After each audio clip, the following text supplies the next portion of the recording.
Here we go again.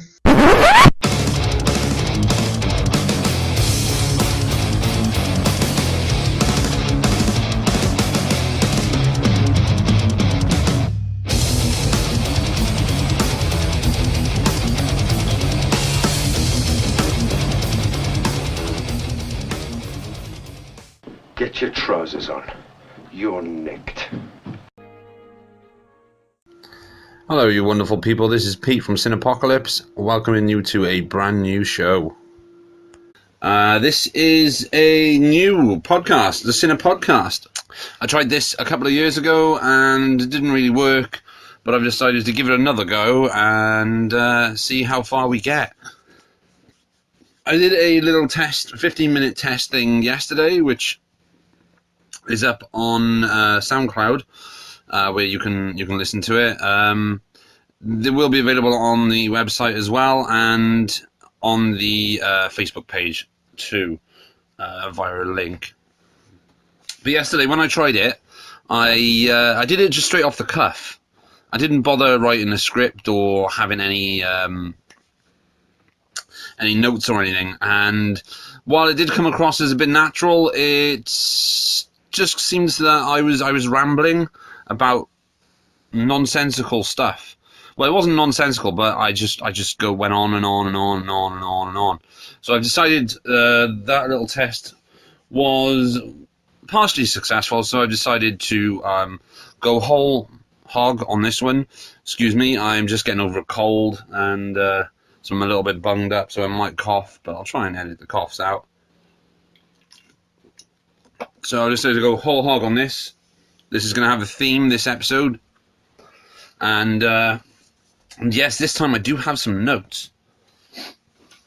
But I'm going to start off with some quick movie news about Ridley Scott's idea for Aliens, with the Alien franchise. I mean, Ridley Scott's now come out and said that the Alien franchise, the Xenomorphs have run their course in the Alien franchise, the franchise that is called Alien, and he believes the aliens of the Alien franchise have run their course and people don't want to see them anymore. But he's completely wrong. He's completely wrong. The one thing that was missing from Prometheus were the aliens. I mean, Prometheus was originally Prometheus was a fantastic script written by Jonathan Spates called Alien Engineers, which was essentially the same idea about the engineers that were in Prometheus, but was more a straight up alien film, had face huggers and everything. And then Alien Covenant was a bit wank. I say a bit wank. Alien Covenant was a massive letdown. I will watch it again, just to get a second opinion, because maybe at the time I wasn't in the right frame of mind to watch it, but on my first viewing I wasn't impressed at all. But I will give it another try. But he's come out now and said that the Xenomorphs have run their course. Game over, man. It's game over. He doesn't think they can get anything else out of the Xenomorphs. Which again, I believe he's completely wrong. I mean, the franchise is called Alien. People were pissed off with Prometheus that there were no aliens. They were the I can't remember what they were called now. Something like the exomorphs or something stupid like that. I personally would like to see a movie which is an alien film which is straight up Xenomorphs, obviously with a human element to it. But I'd like to see on the level of James Cameron's 1986 sequel, Aliens, where there were multiple different aliens in the film. The issue that I had with Alien Covenant was that the film seemed rushed.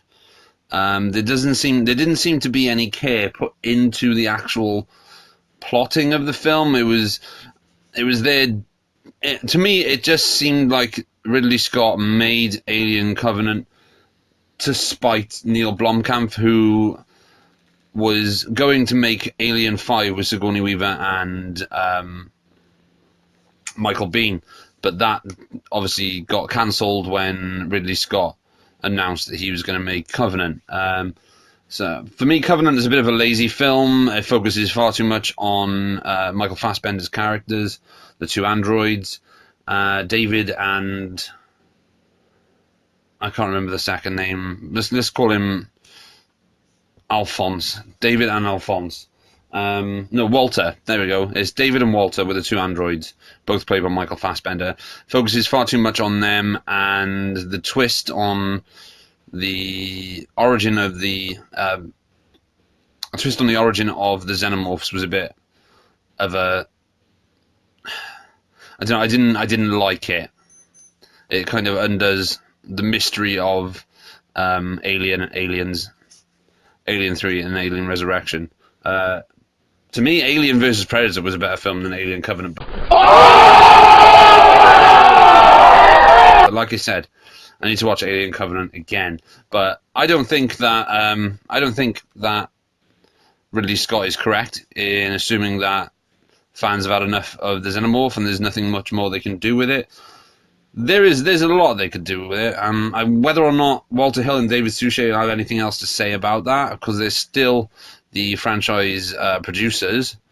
But we'll see what happens if there is any future installments in the Alien saga. But for now, that's where Ridley Scott seems to be coming from. So that's our news for today. Well, the main news. I think what I'll do with every segment, I'll have a theme for this show, but to start off every show, I'll do a bit of news, a bit of movie news, what's going on in the world. I'm not going to talk about the harassment allegations that are going on in Hollywood at the moment, because everywhere else is talking about that, so we'll ignore that. But I'll do some news on what's happening in Hollywood, movie-wise, upcoming releases, and all that jazz.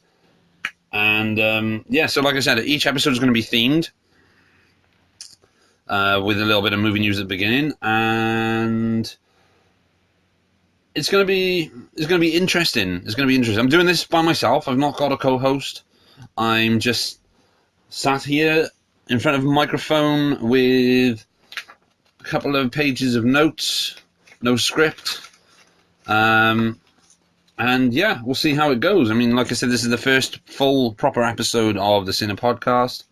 I'll introduce myself. My name's Pete. I am the owner and the creator of Cine-Apocalypse.com, which was the original URL, which is now cineapocalypse.blogspot.com. It's been around since 2010. Started off as Pedro's Drive-In Movies, or Pedro's Movie Drive-In something. I can't remember. It's been so long, but it's been Cine-Apocalypse since about 2010. I've been writing reviews since then. I'm mainly focusing on horror, sci-fi, and action. Action being the most primary of reviews. Over the past few years, there's been some contributing writers, such as Sean Francis from DVD Newsflash, which you can find on Facebook, and Richard Long, who is an author of horror stories and novels and stuff, and his contributions have been pretty good over the last few years. He's done a lot of horror movie reviews for us. But for the last year or so, I've not been so much involved in writing movie reviews. But I think that'll probably change in the new year with me trying to push the site a bit more. I'm going to get back the old, try and get back the old URL and see where we go from there. But yeah, like I said, for the time being, you can check it out at Cine-Apocalypse, Cine, CINE-Apocalypse at .blogspot.com for the time being. Or like I said, find us on Facebook. Just go to Facebook and type in Cine-Apocalypse and we'll come up, and you can check all the reviews that you want, or just send us, just pop a message on the front saying, hey, like the site, like the reviews, and yeah, thank you very much. So, episode uno today is all about comic book movies. Now, I know what you're thinking. You gotta be fucking kidding. Oh, not another show about comic book movies. Oh, this is just another show about comic book movies. Why is it always shows about comic book movies? And I totally fucking agree with you.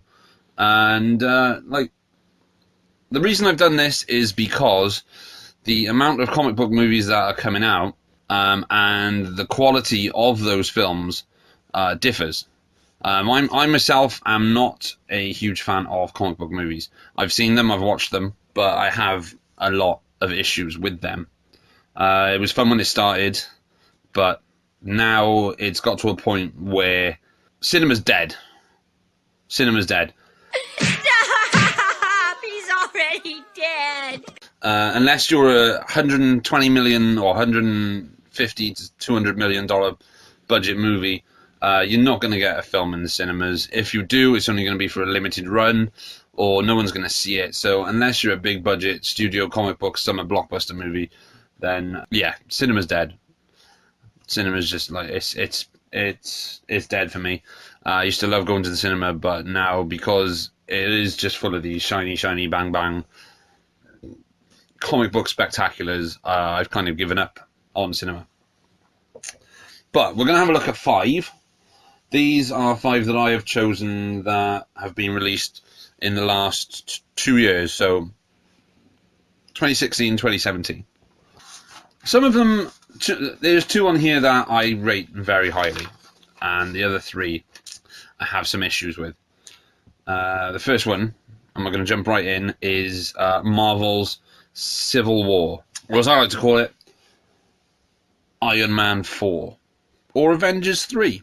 Because, let's face it, unlike the first Avenger and the Winter Soldier, which I really enjoy both of those movies, especially the first one because it reminds me of The Rocketeer, because it was directed by the same man who made The Rocketeer, which is Joe Johnston. Unlike those first 2 movies, Civil War seems to forego any connection really to those 2 films. Obviously, there's the Winter Soldier in Civil War, but I don't know, for some reason, for me, Civil War, it just didn't work. It seemed there's the same problem I had with the Avengers, the 2 Avengers movies. There are too many characters on screen at one time to keep track of what each is doing in the space of one movie. Civil War was originally going to be 2 films, I believe. It was going to be Civil War Part 1, Civil War Part 2. But they ended up putting it all in one movie, which, unfortunately, condensed the entire plot into 134 minutes. Which makes the film hard to follow then. I think it's 134 minutes. Makes the film hard to follow because you've got so many characters on screen at once doing something. You don't know where to look. What's going on? What's going on? What's going on? Whether or not it's bad writing or bad directing, I don't know. But that was the problem I had with that. Was the same problem I had with the 2 Avengers movies. There's too many characters and not enough time to see what each one is doing. So that throws you off. There are, like, to be truthfully honest with Civil War, it bored the shit out of me. I found the film to be excessively boring. I just couldn't engage with the characters. Robert Downey Jr. as Tony Stark he can do that in his sleep now. He just seems to walk it and doesn't seem to put any effort into it. I mean, he was okay in Spider-Man Homecoming because he wasn't one of the main focal points of that film, but in Civil War, it just comes across that he's phoning in the role now. He's taken on, in real life, he's taken on the persona of Tony Stark, but Tony Stark's a character. Robert Downey Jr. is an actor. I just find it a little bit odd that everything seems to be centered around Iron Man. Even a Captain America movie is centered around Iron Man. I mean, there's nothing wrong with centering it around Iron Man, but don't call it a Captain America movie. Center it more on Captain America. But same with Captain America. Chris Evans in it. It just seems that Chris Evans no longer wants to do it. Therefore, he's not putting in the effort. And Cap comes across more as a sort of like emo skater boy, if you know what I mean. An emo skater boy, like he just, I I don't want to. No, stop it. No. And it takes me out of the movie because I don't give a fuck about the characters. Another thing that threw me was the introduction of Black Panther. That seemingly came out of nowhere, which we'll talk about. The same thing happening in another film in a minute. I can understand they did that because they want to set up the Black Panther movie, but like it's like watching Christopher Nolan Batman movie, but then halfway through the film, Superman shows up when there's no mention of him at all in previous movies, but then Superman just shows up and is like, "Yo, I have come here to chew bubblegum and kick ass. And Batman's like, dude, what the fuck?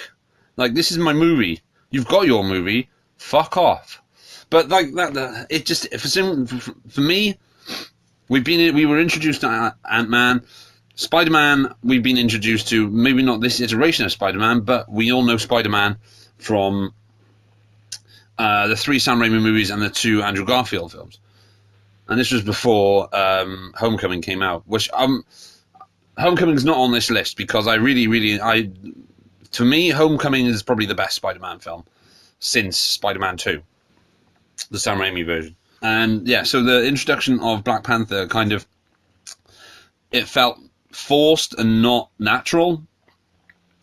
And like I said, I know they're doing it because they want to introduce Black Panther for the Black Panther movie, which, by the way, I think looks pretty good. But I've not been blown away by any Marvel Studios movies under Disney. But we never know. We don't know. I also think this film is too long. The plot's too convoluted, and like I said, there's too many characters to just watch. So yeah, for me, Civil War was a bit of a letdown.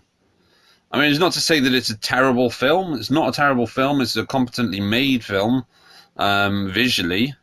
I mean, the Russos did a pretty good job directing it. Maybe not as good as it could have been. The Winter Soldier is a fantastic action film.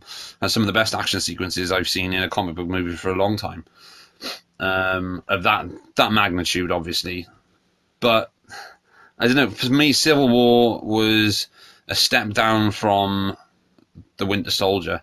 I'm intrigued to see where they go with the Avengers Infinity War, but at the moment I'm not holding my breath, or I'm not actually that bothered by it. I mean, Thor 3 Ragnarok is out at the moment, and if Jeff Goldblum wasn't in it, I wouldn't have any interest in watching it.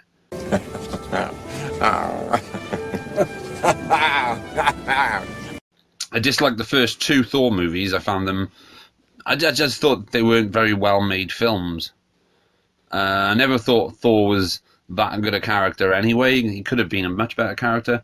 But the movies themselves, they're like the Marvel B movies to me. But at the moment, for me, the big studio Marvel movies that stand out are Guardians of the Galaxy and Guardians of the Galaxy 2 and Ant-Man. Those are the ones specifically made by Marvel Studios, not like Sony or 20th Century Fox. So yeah, Civil War was a big letdown. I wasn't overly fussed on it. But again, this is just an opinion. I know the film has a lot of fans. The whole series of Marvel films has a lot of fans. I'm just not one of them. So that was Civil War. Next up is Suicide Squad. Suicide Squad was a failure of epic proportions.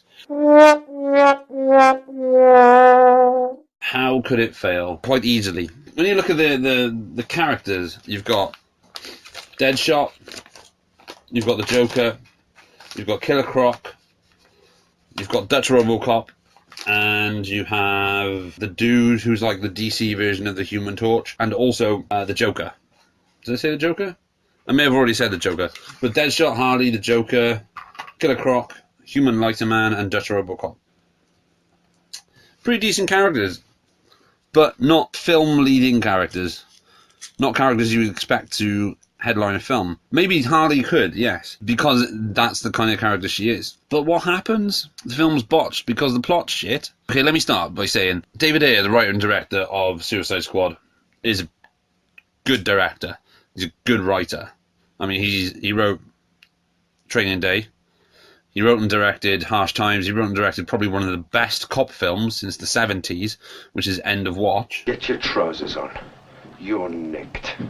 And he's directing the upcoming Max Landis written film Bright, which looks amazing. I can't wait till, I think it's December the 3rd that airs on Netflix, so I'm looking forward to that, which is a month away. He wrote the original Fast and the Furious, and he wrote and directed Suicide Squad. So, I mean, it makes you think how that could go so wrong. How did it go so wrong? Well, one, it was badly marketed. It was marketed as a sort of like Dayglow popcorn comic book action film, like Marvel have marketed their stuff. But what we had was a grim, drab-looking, violent, nothing wrong with the violence, violent, like, anti-comic book movie, and it turned audiences away, it turned critics away. The plot is a bit poo. The characters aren't well fleshed out, with the exception of Harley Quinn and Deadshot, but the others are just side characters. You don't really, because you don't know anything about them, you don't give a fuck about them. Like, I didn't really care about Deadshot. The guy's a mass murderer. He shoots people for a living. I didn't really care that, like, he wanted to see his daughter. Why should he have the right to do that when he's an assassin? So why would I want to feel something for a mass murderer? Harley, on the other hand, was manipulated by the Joker into becoming the Harley that we all know and love. Oh, come on, Puddin'. Don't you want to rev up your Harley? Vroom, vroom. And yeah, that's pretty much it. You don't really care about the other characters because you don't know anything about them. Another thing for me that ruined the movie was the casting of Jared Leto as the Joker. I'm not a fan of Jared Leto, full stop. I've never been a fan of Jared Leto. I'm not a fan of his music. I'm not a fan of his bizarre way of presenting himself. He may be a good actor, but I just don't like him. I think he's massively overrated. He was good in Requiem for a Dream and Lord of War. That's pretty much only two films I can think of where I've actually enjoyed his performance. Every other film I've been like, oh, the dude's trying too hard. He just wants to project this image of himself that no one really gives a fuck about. The Joker in this, I hated. It was like a mashup of Heath Ledger's Joker. Why so serious? And Jack Nicholson's Joker from the Tim Burton You ever dance with the devil in the pale moonlight? Batman film, and it didn't work. Like, the Joker's a gangbanger sort of thing, covered in tattoos, no eyebrows, like metal steel teeth and stuff. That's not the Joker. Yeah, I just didn't like. I don't like Jared Leto. I don't like the Joker. I thought his Joker performance was off as well. I just wasn't blown away by it. The film did have a couple of saving graces, though, to make it slightly more watchable.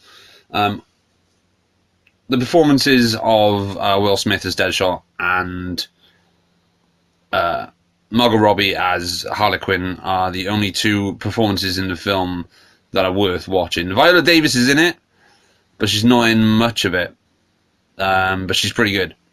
But yeah, those two. Margot Robbie absolutely just fucking nails Harley Quinn right down to mannerisms and everything. If you watch the animated TV show, you know the way that Tara Strong voices Harley, and yeah, she just nails it. And it's a funny performance. There's also, at times, there's a kind of like, you feel bad for her because she's been abused, but she was, even though she's in that situation because of choice, but also not because of choice, because she was manipulated by the Joker. Will Smith is Deadshot. Yes, like I previously said, I can't find myself rooting for a character who is a mass murderer. Just because he has a child doesn't mean I care. But Will Smith's performance is bordering on sort of like Mike Lowry, Bad Boys style. Everybody wants to be like Mike. Like he's a cocky, like action man person, not like Jay from Men in Black or Stephen Hiller from Independence Day. This is more along the lines of Mike Lowry in Bad Boys and Bad Boys 2, with a bit of Fresh Prince thrown in there for good measure. But yeah, like I said, Suicide Squad was a huge letdown. It was a massive disappointment. It could have been so much better if it had a tighter script, more background on characters, and instead of focusing on just straight up action, they developed a bit more of a story. It probably would have been a better film. I mean, David Ayer's above that. I mean, he's a better director than that. It's like Steven Spielberg making E.T. and then making... Oh, I was going to say making E.T. then making 1941, but 1941's a good film. Fuck it. I quite enjoy that film. It's like Spielberg making Jurassic Park and then making fucking Happy Gilmore. It wouldn't work. It just wouldn't work. I'm not saying Steven Spielberg made Happy Gilmore. We all know he didn't. But yeah, it's like him making Jurassic Park and then making Happy Gilmore. It doesn't work. It's like David Ayer made End of Watch, probably one of the best cop movies since the 70s, and then he makes Suicide Squad. And it's like, dude, that really doesn't sit well. It doesn't sit well on his CV. But, well, I say that, but he made Sabotage before that. And Sabotage is, again, a film that doesn't work in its current edited theatrical version. But there we go. That's Suicide Squad, a film that could have been better and never reached its potentials. Next up is Batman vs. Superman: Dawn of Justice. Oh my good fucking god. This film is the pits. Zack Snyder strikes again. Taking on yet another angsty, emo-driven comic book movie, setting it, aiming for the same heights of realism and grit as Christopher Nolan's Dark Knight trilogy, and falling short by about 60,000 miles. Dawn of Justice is fucking shit. I'm not gonna sugarcoat it. It's a fucking rubbish movie. Like this, it's like nearly 2.5 hours long. And it's fucking wank. I don't care about Superman in this. He can fuck off back to Krypton for all I care. Batman, okay, I gotta give it to Affleck. He's pretty good as Batman. The plot is stupid. It's got fucking Jesse Eisenberg in it. Fuck Jesse Eisenberg. Motherfucking Jesse Eisenberg. Jesus Christ, fuck, dude. Motherfucking Facebook movie bullshit. Jesus, can you fucking believe this shit? I don't like him. I've never liked him. I didn't like him in The Social Network. Didn't like him in American Ultra. Didn't like him in Zombieland. Didn't like him in Adventureland. Fuck him. I can't stand watching him in movies. Yeah, I'm not a fan of Jesse Eisenberg. But what really... it got to me watching that movie. It got to me to the point making me realise that DC have gotten to a point where now they're making movies just as bad as the Green Lantern, and they're expecting people to pay money to go and see it, to the point where I watched Batman vs. Superman, switched it off when it had finished, and immediately put Richard Donner's 1977 Superman movie in my DVD player and watch that just to remind myself of how good a DC superhero movie could be. And yeah, I mean, you can't make a Superman movie in 1977 and have it be called a classic because it's well plotted, well acted, well shot. And then 40 years later, I've fucking seen it by now. It's been out a year. Right. Batman and Superman both have parents whose names are Martha. So Batman's mother, who was killed when he was younger, was called Martha Wayne. Superman's mother is called Martha Kent. Then when they discover that each person has a mother called Martha, they're like, well, we should team up and be best friends now. It's like, you just wanted to fucking kill Superman, Batman. You just wanted to, like, destroy him. And now, because your mum's called Martha and his mum's called Martha, you want to be besties. It's fucking bullshit. It's like that. It's exactly like that scene in Simpsons. It's like that scene in The Simpsons, the Lemon of Troy episode, where they go to Shelbyville to find the lemon tree, and Milhouse comes across another kid called Milhouse. Is this the untimely end of Milhouse? But Millhouse is my name. But I thought I was the only one. A pain I know all too well. That's exactly what it's like. I'm just getting angry thinking about this movie. Another thing about this movie that is pure bullshit is throughout the movie you see Diana Prince, who is Wonder Woman. But you don't see Wonder Woman. You just see Diana Prince. And she's like, oh, well, I'm Diana Prince. I'm hot. I walk around in silky clothes. And I look at things on the internet. And then when they're having a fight with fucking Doomsday at the end, she shows up in full fucking Wonder Woman attire. It's like you never alluded to the fact that you were Wonder Woman once. We know she's Wonder Woman because we know it's fucking Diana Prince. But at no point during that entire movie do they go, she's going to show up as Wonder Woman now in a minute. Here's a little glimpse of her costume. No, she just fucking shows up with her fucking laser whip and her sword and her shield, and she's like, Surprise, motherfucker. There's ways of making an entrance, and then there's ways of making a bullshit entrance, which is exactly what Batman vs. Superman did. It was like, oh shit, we've got to tie this into Justice League, which is coming out next year. But how do we do that? Let's see. Fuck it. Just put Wonder Woman in. Right in the middle of a fight. Like, no explanation as to why. Here's fucking Wonder Woman. Yeah, go on. Absolute fucking wank. I'm sorry, I got really angry about that. Because it's such a fucking terrible movie. Yes, I'm ranting about a Batman versus Superman movie. But, let's take it back a little bit. I'm slightly more intrigued by Justice League than I originally was, mainly because Zack Snyder has stepped away because of family issues, which I'm not going to talk about because it's none of my fucking business. My business is the movie. And Joss Whedon stepped in to continue filming the movie. So I'm assuming that a massive percentage of the film will have been shot by Joss Whedon. Whether or not the plot has been changed or whether or not he's decided to rewrite certain bits, I don't know.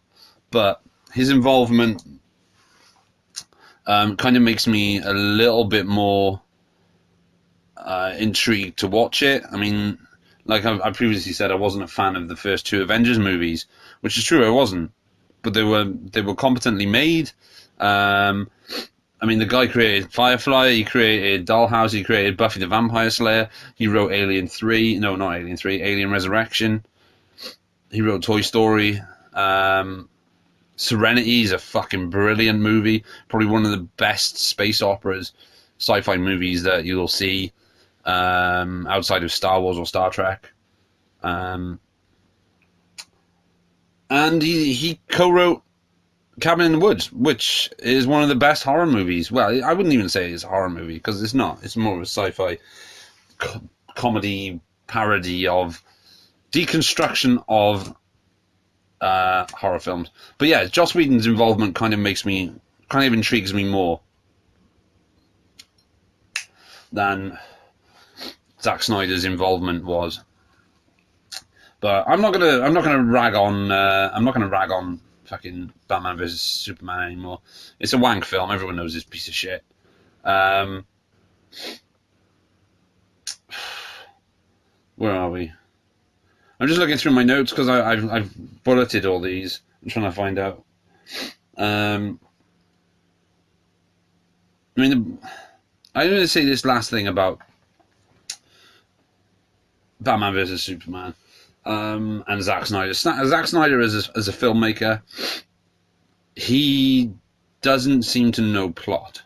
It's like Michael Bay. Michael Bay, while he's a fantastic action director and visually he's every movie he makes has that music video look. It's the same with Zack Snyder's. Every film Zack Snyder has made looks like a music video, not a film, which is one of the reasons that his movies have seem to be dragged down visually. It's because everything has to be shiny and like every now and then just throw an explosion or something CG at you just to take away the fact that there is no plot. It's to distract you, which brings his films like Man of Steel, Sucker Punch, and 300 down. Now, I'm not going to say anything about Dawn of the Dead, his remake of George Romero's classic 1978 zombie apocalypse masterpiece, because I actually did quite enjoy the remake. I quite enjoyed it. I thought the script was pretty good, which was written by James Gunn. And we all like James Gunn, because James Gunn's a solid guy. He don't take no shit. I mean, Guardians of the Galaxy 1 and 2, Slither, Super, The Specials. Okay, maybe Scooby-Doo as a writer. But, I mean, the guy worked for Troma, so the guy knows... I'm surprised the guy knows how to make a movie. Anyway. So, yeah, that's my rant on Batman vs. Superman. So, we're going to move on to two films now. The last two films that I actually like. And those films are, number one, and I'll go straight into talking about this, Deadpool. Deadpool's fucking awesome.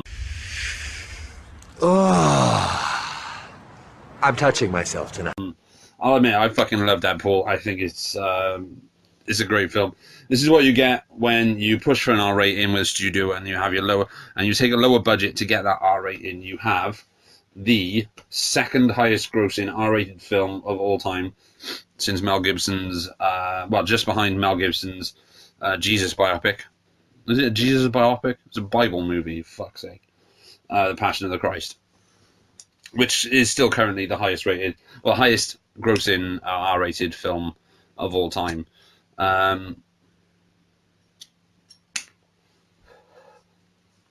Which is a shame, because I like Mel Gibson, but I didn't like The Passion. Maybe it's because I'm not religious. But then, what else have we got? We've got, so Deadpool. The Deadpool works on multiple different levels. It works on an action level, it works on a comedy level, it works on a breaking the fourth wall level. And it's just a hell of a lot of fun. The action scenes are really well shot. The script's really, really funny. I think that works mostly because it works to Ryan Reynolds' talents the best. There is CGI, but they don't use CGI in a way to take away from the visual aspect of the film and the plot. So, like, obviously, Deadpool chopping his hand off, can't do that for real, so you got to use CGI. Colossus, you're not going to have an actual 9-foot tall beastly Russian made of metal, so CGI. But that's obvious. You're going to use CG for that, but they don't use CG for majority of the action sequences. If they do, then it's blue screen only, and they use it for backgrounds and stuff. The action, like I said, is really well done. on the budget that the film had. I think it was something like 90 million or 80 or 90 million. And that 90 million is utilized well, but in the film they even comment on the lack of budget in the movie as it being a film which breaks a fourth wall. I'm gonna wait out here, okay? It's a big house. It's funny that I only ever see two of you. It's almost like the studio couldn't afford another X-Man. Where it kind of references self-referential and meta to a point where it's not annoying, but pushes the film along, but then also takes you out of the universe that it's set in. Like the scene where they're on the bridge and Deadpool refers to the X-Men timelines. Let us go talk to the professor. McAvoy or Stewart? These timelines are so confusing. So yeah, that takes you kind of out of the actual franchise not franchise, but the actual universe that the film is more than likely set. But yeah, I mean, Deadpool is a one-man show all the way. It's Ryan Reynolds. Ryan Reynolds has tried for 11 years to get Deadpool to the screen correctly. He tried it in 2009 with the first standalone Wolverine movie, which was the abysmal X-Men Origins Wolverine, or as we used to call it in Blockbuster, X-Men Oranges Wolverine. And they even comment on the fact that that was a ridiculous portrayal of Deadpool by the writers, not by Ryan Reynolds. Obviously, he showed up, he got paid to do his job. But yeah, I mean, this cinema version, this movie version of Deadpool is what that version of Deadpool should have been, but wasn't. Does include two of the X-Men, because, again, as I referenced, that's all they could afford, which is Colossus and his sort of protege, is a teenage girl called Negasonic Teenage Warhead, who's your typical teenage girl, always on her phone, making snarky remarks. And, yeah, that's Deadpool. I'm not going to really say too much about Deadpool, apart from the fact, watch it, because it's a fucking great movie. It's a very, very good film. And, yeah, if you're a fan of Marvel movies, but you want something that's a little less aimed at 12-year-olds, then go with Deadpool. Deadpool will make your day. A lot like the last film that I'm going to talk about today, which currently sits at number 1 on my top films of the year, which is Logan. As a comic book movie, Logan is very different to what we've seen before when it comes to X-Men. Obviously, I've just mentioned the Wolverine Origins movie, which was a pile of wank. But the sequel to Wolverine, The Wolverine, which was the second film in the Wolverine franchise, not the X-Men franchise, was a marked improvement on Origins. Maybe because it's due to the involvement of director James Mangold, who's well known for films such as 3:10 to Yuma, Copland, and Walk the Line, the Oscar-winning Walk the Line, and Copland, I think, won some Oscars as well. 3:10 to Yuma, a great Western, and we can see his kind of Western influences take over, move over to Logan, which is essentially an X-Men version of the film Shane. Shane is a 1950s Western, which the plot's being used in so many different movies. It's probably one of the most influential Westerns of all time. But that visual aspect of Logan bearing more in like a Western than the average, within the typical X-Men movie, is what kind of gives that film that more adult grit and look to it. The film's hyper-violent. It's full of swearing. Has probably one of the best performances by Hugh Jackman as Wolverine. Absolutely stunning performance by Patrick Stewart as Xavier. But the film is stolen completely by Daphne Keane, who plays Laura, the young girl who becomes their charge, sort of. And Wolverine, Logan, has to get her from one place to another while being chased by government officials who are working for the... what is it called? I can't remember what it's called. They refer to it as something. I don't know. I can't remember. Was it in? I wrote it down. It was the name of something.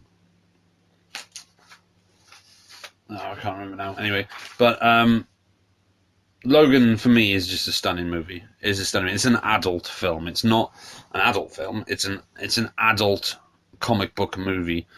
It's heavy on drama, heavy on action, heavy on violence, heavy on story, which seems to be one of the major key things missing from the majority of Marvel movies, because the stories, like I've pointed out with Civil War, tend to be a bit too complicated, and they just use CGI to take your not your concentration, but to grab your attention when the story's not making any sense.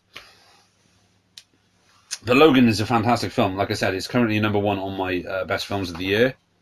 And there's not really much I can say about Logan that most reviewers haven't already said. It's a fantastic film. For me, probably it's definitely the best of the Wolverine movies, and I think it's probably the best of the X-Men universe movies, because there is so much care and detail and story and drama and performances and everything put into the film that elevates it above the usual sort of Bryan Singer style X-Men film. I think the previous, with the exception of X-Men First Class, which I think is more along the same lines as Logan, the first 2 X-Men films by Bryan Singer, the first one's good, the second one's fantastic. Third one by Brett Ratner is utter crap. The fourth one, which I believe is First Class, was just a great film.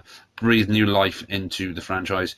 Then Bryan Singer took over and did the next 2, which I think was Apocalypse and Days of Future Past. Days of Future Past was okay. Apocalypse was just wrong. They got it completely wrong. It was a rubbish film. No offense to Bryan Singer, but that film just I didn't like it. X-Men Origins, directed by Gavin Hood, was rubbish. It's just a terrible film. The Wolverine by James Mangold, great film, and then Logan by James Mangold was it. It's on a whole other level. It's like you've got Deadpool, which, while it's still a comic book movie, it's just a little bit higher than, say, the average one, because it does take in more adult themes. But then Logan is like, it's like Citizen Kane of the X-Men movies. I know that's a kind of tall thing. That's a tall order to say. Like, it's Citizen Kane. It's like comparing Wolverine to Citizen Kane. Yes, I know that sounds wrong, but in the context of how many X-Men movies there are and the quality and the care and production that was put into it, Wolverine is the top. But again, these are all just opinions. All these films have their fans and their detractors, and that's why I'm here. All criticism is an opinion. You don't have to take the opinion as gospel. You can have your own opinion, and you can watch a film and make your own mind up. You shouldn't listen. I mean, you should only listen to these for entertainment, for fun. That's why we do them. That's why I do this. That's why I know other people do podcasts and stuff. But if you don't like a film, you don't like a film. If you like a film that other people don't like, then that's fair enough. That's fair enough. You can tell them. I mean, here's the issue with film criticism and film fans in general. If you've got, right, there's fanboys, fandoms, and whatever else there is. What needs to be separated is opinion from fandom. A lot of people will troll.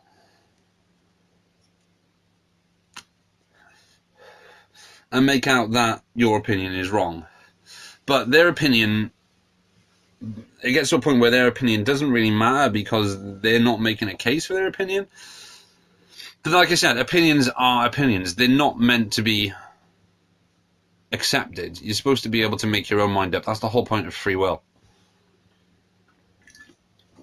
Like, given a choice to watch, I don't know, a Lars von Trier movie, which is critically acclaimed and won awards or something, or watch Tank Girl, starring Laurie Petty and Ice-T, every time I'm going to choose Tank Girl. Because my opinion is that I enjoy that movie. That movie's fun. Whereas my opinion of the Lars von Trier film is I don't enjoy that movie because that movie is not fun.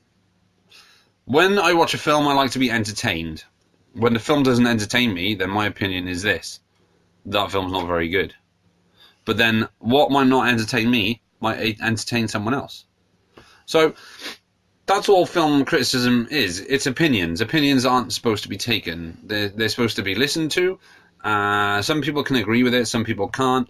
But then you don't need to go out and start bashing people whose opinion you don't agree with. But like I said, opinions are opinions. That's the whole point of free will. You have the free choice to make an opinion. Well, there we go. That was the first episode of the Cine-Podcast. Hope you all enjoyed listening, because I enjoyed making it. Did not enjoy editing it. So join me next time when I'll be looking at another load of films on the Cine-Podcast. Thank you very much, you wonderful, wonderful bastards. Good night.